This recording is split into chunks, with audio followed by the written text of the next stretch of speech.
ഇവൾക്കറിയാ എന്നെ. നീ എന്തിനാ ഇങ്ങോട്ട് വന്നേ? വലിയ സ്നേഹത്തോടെ വന്നെന്നോട് ചൂടാവുന്നുണ്ടോ? നീ എന്തിനാ ഇങ്ങോട്ട് വന്നേന്നാ ചോദിച്ചത്. വെറുതെ. എനിക്കെന്താ ഇങ്ങോട്ട് വന്നൂടെ? ഇറങ്ങിക്കോ, ഇപ്പൊ ഇറങ്ങണം നീ. എന്താ മോളെ, കാര്യം പറ. ആരാ ഇത്? അമ്മേ, ചന്ദ്രവത്തെ ഈ അവസ്ഥയിൽ എത്തിച്ച് അസുര വിത്തായി നിൽക്കുന്നേ തനൂജ.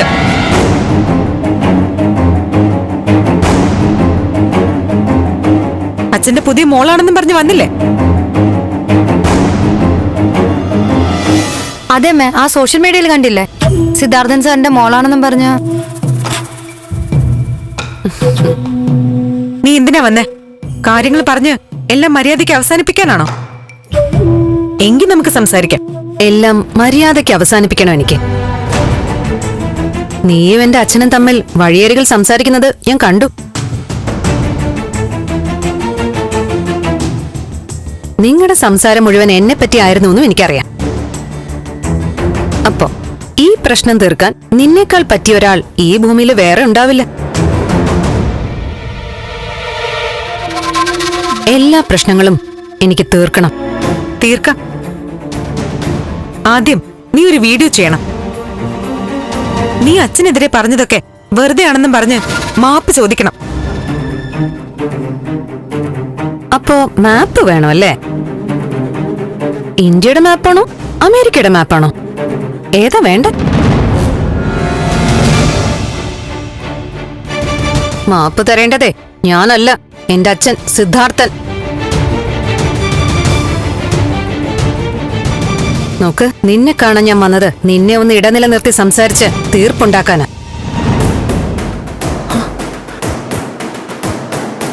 ഞാൻ ഓരോരുത്തരെയായി കണ്ടുകൊണ്ടിരിക്കുക. ആലോചിച്ചപ്പോ നീ വിചാരിച്ച എല്ലാം തീർക്കാൻ പറ്റുമെന്ന് തോന്നി. ദേ തനുജ, നീ.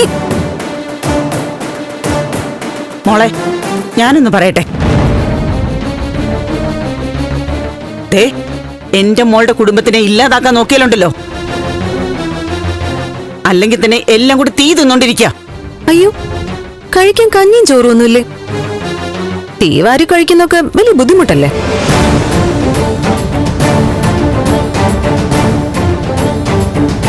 ഇവിടെ ഇറങ്ങ, ഇറങ്ങി പോവാൻ പറഞ്ഞു കേട്ടില്ലേ? ശരി, വേണ്ട. ഇത് ഞാനും ഇവിടെ തമ്മിൽ തീർക്കാം.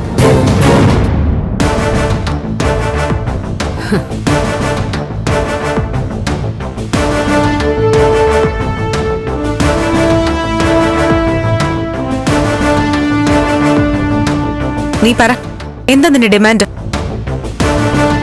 തൽക്കാലം എനിക്ക് 1 കോടി രൂപ വേണം. പിന്നെ വർഷാവർഷം ഒരു തുക. മാസക്കണക്കൊക്കെ നമുക്ക് വിടാം. കോടികളുടെ ആസ്തി ബാങ്കിലുള്ള എന്റെ അച്ഛന് 1 കോടിയൊക്കെ ചീളായിരിക്കും. നീയൊന്ന് പറ. നീ അച്ഛന്റെ അടുത്ത ആളല്ലേ, നീ വിചാരിച്ച നടക്കും. അത് ശരി, ഇതാണ് നിന്റെ ഡിമാൻഡ് അല്ലേ? നിനക്ക് 1 കോടി വേണം. അതൊരു നടക്കാത്ത കാര്യല്ലേ തനുജെ? 1 കോടി കൊണ്ട് പുതപ്പിച്ച് കിടത്താനുള്ള പണിയാ ഇവിടെ പറയുന്നേ. ഏയ് ശരി, ചേച്ചി പോലീസിനെ വിളിക്ക്. വിളിക്കടി പോലീസിനെ. പോലീസ് എന്ന് കേട്ടാ നീയും നിന്റെ തള്ളയൊക്കെ വിറയ്ക്കും. തനുജയ്ക്ക് സുഖമായിട്ടൊന്ന് ഉറങ്ങണമെങ്കിലേ പോലീസ് സ്റ്റേഷനിൽ തന്നെ കിടക്കണം.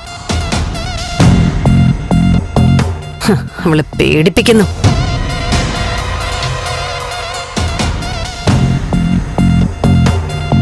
വിളിക്കുന്നില്ലേടി പോലീസിനെ? തനുജ, നിന്റെ പ്രശ്നവുമായി ഈ വീടിന് ഒരു ബന്ധവുമില്ല. ഇവിടെ വന്ന് വെറുതെ ബഹളം വെച്ചാ ഞാൻ വെറുതെ ഇരിക്കില്ല. നീ എന്തിനാ എന്റെ വീട്ടിൽ വന്ന് ഷോ കാണിച്ചത്? നീ എന്റെ വീട്ടിൽ വന്നാ ഞാൻ നിന്റെ അമ്മയുടെ വീട്ടിലും വരും. അതുകൊണ്ട് ഇരട്ടി തോൽപ്പിക്കാന്ന് വിചാരിക്കണ്ട. ആദ്യം നിന്റെ അമ്മായപ്പനോട് കാര്യങ്ങളിൽ പെട്ടെന്ന് തന്നെ തീർപ്പുണ്ടാക്കണമെന്ന് പറയണം. അല്ലെങ്കിൽ എല്ലാത്തിനെയും ഒരുമിച്ച് തീർക്കും ഞാൻ.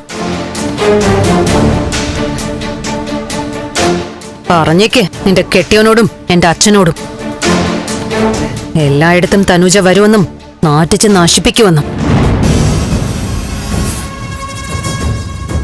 ഫ്ലവേഴ്സ് സ്മാർട്ട് ഷോ ശനി ഞായർ ദിവസങ്ങളിൽ രാത്രി 9:30 ഫ്ലവേഴ്സിൽ.